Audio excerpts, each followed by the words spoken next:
په ما پسې یو کس راغی عربی و ما سره کېناستو نو ما ته وایي چې ما لږ ټایم راکړه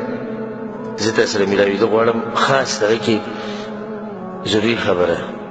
بس د سبا له بیا راشي نو ټایم به تره درکړو دا واقعه په روژه کې راغلی و دې تېر شوي روژه کې بیا ما سره میلاو شو په سبا نه ما ستا څه مسله نه مسله هغه په ژړا شو نو ما ته جاړه مه ما ته خپله مسله بیان کړه موږ به انشاءالله د قرآن حدیث پر رڼا کې جواب موږ ته معلوم و تاله به درکړو که نه معلوم د بل عالم نه به تپوس وکړو بل ځای نه به تپوس وکړو ستا د مسلې به یو جواب د الله په توفیق سره پیدا کړو ته ولې جاړې وایي زه ما ته وایي شیخ وایي زه زیناګانې کومه ما څنګه زیناګانې کوې ته تفصیل وکړه نه یو خبره ما خبره ما ته څه پوه کړې زه به ته جواب درکړم وایي په دې موبایل او انټرنیټ باندې زه په مخه د دې لغړو زنانو والعیاذ بالله د دوی فلمونه او تصویران ګورم او په خپل لاس باندې شهوت پوره کوم دغه زما کار دی او دغه زما طریقه ده او دغه زما ژوند دی 4 کمپیوټر ما ماتې کړي دي 8 ما موبایل ماتې کړي دي قار شم روی چې مې ځمکې چې الله رانه خفه شو د الله بېادبي شو بل ورځ مې بیا زړه کېږي وایي واده دې شتي وي واده مې شتي بچي دې شتي او 2 بچي مې شتي بیا هم ته نه کېږي په ژړا شو ماشومان وپېژنې ژړا او د دې سي دا ګورې نشه ده لکه تاسو دې ته مه ګورئ چې دا سړی یو لیونی و چې پرېښودی به یې وایي که نه دا نشه ده ګورې دا داسې نشه ده چې څنګه چې سړی سګرټ نسوار چرس هیروین استعمالوي دغه شان دا نشه ده دا به لازم ګوري داسې به سړی عادت شي خپلې زنانه سره به دې بیا نه لګي او دې نقصان لم راځم چې د دې موبایلو د لاسه زمونږ ښځې زمونږ بدې شوي دي ولې ځکه چې دې کې دا لغړې لغړې زنانې والعیاذ بالله سړی د انډیا جنۍ ده د انګریزانو جنۍ ده هغې قسمه قسم جامې چې زموږ هغه سادهګانې جنکۍ دي سادهګانې ښځې دي هغو د غټې غټې کپړې چې ولي د په ډېرو پیسو نه پوهېږي د ده زړه د خپلو نه څه شو ادې تور شو چې وړ جنکۍ خو داسې ښځې داسې دا زموږ د ښځې دي کور یې څه شو کور یې تباه شو دشمن په خپل مقصد کې څه شو کامیاب شو د سترګو حفاظت به کې نه کېږي سبحان الله د سترګې الله موږ لره کړي د الله نعمت دی که نه او بیا موږ استعمالو د هغه په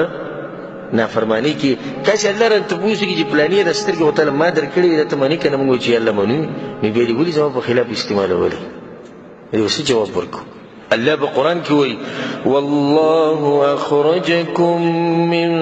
بطون امهاتکم لا تعلمون شیئا الله وایي تاسو د میندو د خېټو نه راویستي وي تاسو ته هېڅ هم نه و معلوم هېڅ ته هم نه و پته کوم ټیم کې چې الله راویستی د هېڅ نه هم نه وایي خبر نو بیا سجر وکړو الله وجعل لکم السمع والابصار والافئده نو تاسو له مې غوږونه درکړو سترګې مې درکړې او زړونه مې لږ درکړو د دې لپاره تاسو زما شکر وباسئ الله وایي نو چې سړی دغه غوږونه او سترګې او زړه راړي او د الله په نافرماني کې لګي الله به دې څومره خفه کړي او څومره په غوسه کې به یې دته او د دې به جواب دې څه ورکړي د دې سوال کې بالفرض الله سبحانه وتعالی دې تپوس وکړي ځکه زه تاسو ټولو ته دا نصیحت کوم چې یو داسې ورځ روانه ده چې رب العالمین د هغه ورځې مبارکې څه وایي یوم تبل السرائر په هغه ورځ باندې الله وایي زه به دا پټ کارونه راښکاره کوم ټول الله اکبر ته دقه شان ولاړې آدم علیه السلام نه ول اخرني کس په ټو ولاړې او داسې په ټي وي باندې ستا دغه وچلېد موږ اوس انسانان وړي کې ورته که موبایل جوړ کړی ده به داسې کیمره پې وچلو پټ هم داسې نیولی یو سړي ته خبرې کوي خبر نه وي د ځان نه سبا له ورته ولګي غریب اریان شي دا خو مخلوقاتو دا چل کړی د خالق مبارک یې څه خیال دی چې هغه به دا څنګه ریکارډ کړي چې دا ته داسې په پټه باندې ولګي دا ایس ټي سي کمپنۍ خو تاسو پېژنئ که نه زین موبایل دا کمپنیانې دي د موبایلو د سیمانو د دې کمپنیانې دي ته به دوی پسې ورشه تر دوی سیم استعمالوي په دوی پسې ورشه وایي زما د 1 کال ریکارډ په کار دی پوره د 1 کال نو بس د هغې لپاره بس اقدامات هغه به ته وکړي تاله به د 1 کال ریکارډ درکړي فلاني ټیم په فلاني نمبر ته د ټلیفون راغلی و